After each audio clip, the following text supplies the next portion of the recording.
김병삼 목사의 매일 만나 365 21번째 시간입니다. 오늘 묵상의 제목은 처음 그 사랑처럼 사랑하십니까? 오늘 묵상 역시 두 개의 주제로 나누어서 함께 살펴보겠습니다. 첫 번째, 얼마나 주님께 친절하셨습니까? 오늘 묵상에서 챔버스는 아주 많은 질문을 던지고 있습니다. 아주 흥미로운데 우리들이 얼마나 주님께 친절했느냐 이렇게 묻고 있습니다. 얼핏 엉뚱한 질문 같은데 아주 본질적인 우리 신앙의 문제를 묻고 있습니다. 챔버스의 질문입니다. 예전처럼 여전히 하나님께 적극적으로 친절합니까? 아니면 하나님께서 나에게 친절하시기만을 기대하고 있습니까?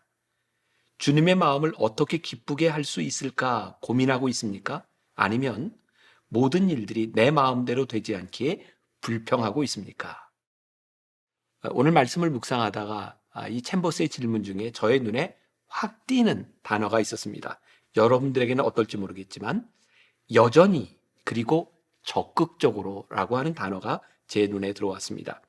오늘 본문과 연관지어 보면 여호와께서 내 청년의 때의 인애와 내 신혼의 때의 사랑을 기억하신다. 바로 이 말씀 앞에서 우리를 점검해 볼 필요가 있다는 생각을 하게 되었습니다. 하나님께서는 여전히 우리를 사랑하고 계시는데 우리는 과연 그 신앙에 부합한 사람인지를 묻고 있는 것입니다. 그리고 그때 가졌던 첫사랑의 진지함을 지금도 가지고 있느냐는 물음이죠. 또 오늘 본문 말씀 가운데 주님이 우리의 사랑을 기억하신다라는 말이 있는데 여기에도 주목해 보고 싶습니다. 주님은 나의 최고봉 묵상 해설에 이런 글이 있더라고요.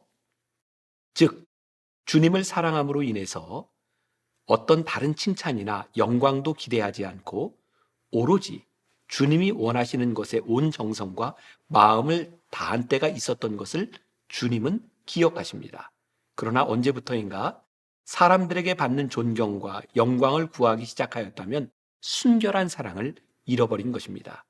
순결한 사랑에는 어떠한 계산도 없습니다. 사랑하기 때문에 무조건 행할 수 있습니다. 그래서 사랑의 관계 가운데 있을 때 무의식 중에서도 상대에게 친절합니다. 왜 챔버스가 친절이라고 하는 물음을 물었는지 알 수 있는 부분이죠. 그러니 우리가 주님께 친절한지 아닌지를 보면 우리의 사랑이 뜨거운지 식었는지를 알 수 있을 것입니다. 우리의 입장에서가 아닌 하나님의 입장에서 보면 좋겠습니다. 지금 우리를 보면 하나님께서 여전히 우리를 필요한 존재로 느끼실까? 그리고 우리의 인생을 통해 하나님의 영광이 드러나고 있는가? 자, 우리가 기억해야 될 김병삼 목사의 한 줄 노트. 우리가 하나님을 향하여 더 이상 친절하지 않다면 순결한 사랑을 잃었다는 증거입니다. 두 번째 주제, 첫 사랑을 회복하십시오. 혹시 우리의 사랑이 과거가 되어버리지는 않았는지 점검하라고 챔버스는 다시 한번 폭풍 같은 질문을 쏟아내고 있습니다. 챔버스의 질문입니다. 처음에 가졌던 그 사랑처럼 지금도 주 예수님을 향해 차고 넘치도록 사랑합니까? 예전처럼 주님을 향한 나의 헌신을 계속 유지하고 있습니까? 과거에 오직 주님 외에는 아무것도 신경 쓰지 않던 시절을 기억합니까? 지금 그때와 같습니까?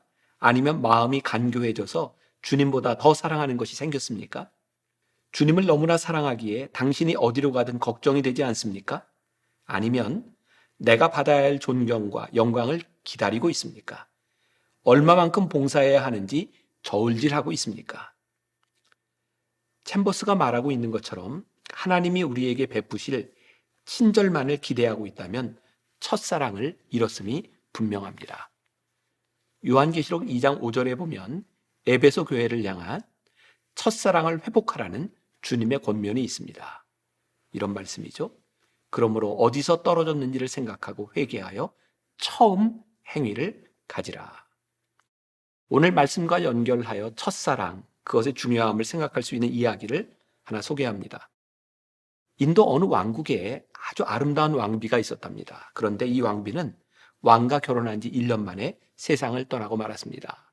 왕이 너무 슬퍼서 어찌할 바를 알지 못하다가 왕비를 위해 무엇을 해줄까? 먼저 정성스럽게 무덤을 만들었습니다. 그때 왕의 눈에 비친 무덤이 너무 쓸쓸해 보여 신하들을 시켜 자신을 상징하는 미남자 조각을 무덤 동편에 세워놓았습니다. 1년 후에 이곳을 지나가던 왕은 다시 무덤 앞에 재력을 상징하는 호화로운 집을 짓도록 했고, 그것만으로도 부족해서 1년 후에는 무덤 북편에 권력을 상징하는 훌륭한 성곽을 세워놓습니다. 그 후 몇 년이 지난 뒤에 왕은 흡족한 마음으로 멋진 작품을 감상하고 있었습니다. 그런데 자세히 보니 가운데 처음에 만들어 놓았던 초라한 무덤이 눈에 거슬렸습니다. 그래서 왕은 이렇게 명령했습니다. 저 가운데 있는 무덤을 치워버려라. 우리도 이런 과오를 범할 때가 많습니다.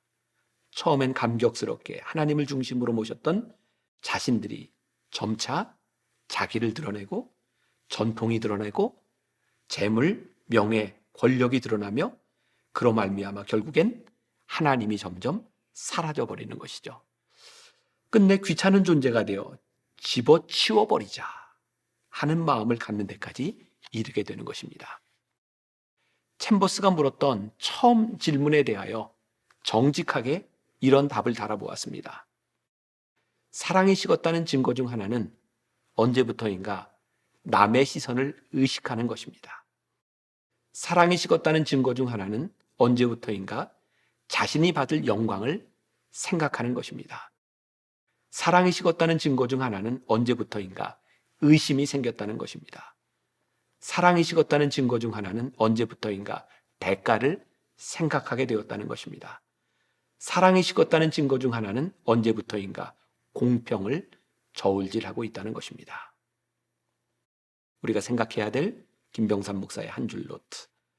하나님의 사랑이 과거가 되어버린 사람에게 하나님은 단지 귀찮은 존재일 뿐입니다. 오늘 하루도 이런 묵상 질문으로 지나면 좋겠습니다. 첫사랑을 잃어버린 우리 영혼에 거룩한 슬픔이 있습니까?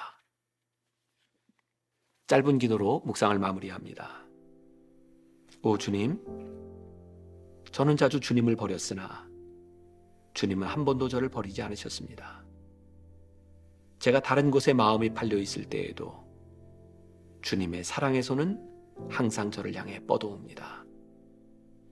주님의 부드러운 음성은 제가 듣지 않으려고 고집 부릴 때에도 항상 저를 부르고 있습니다. 아멘.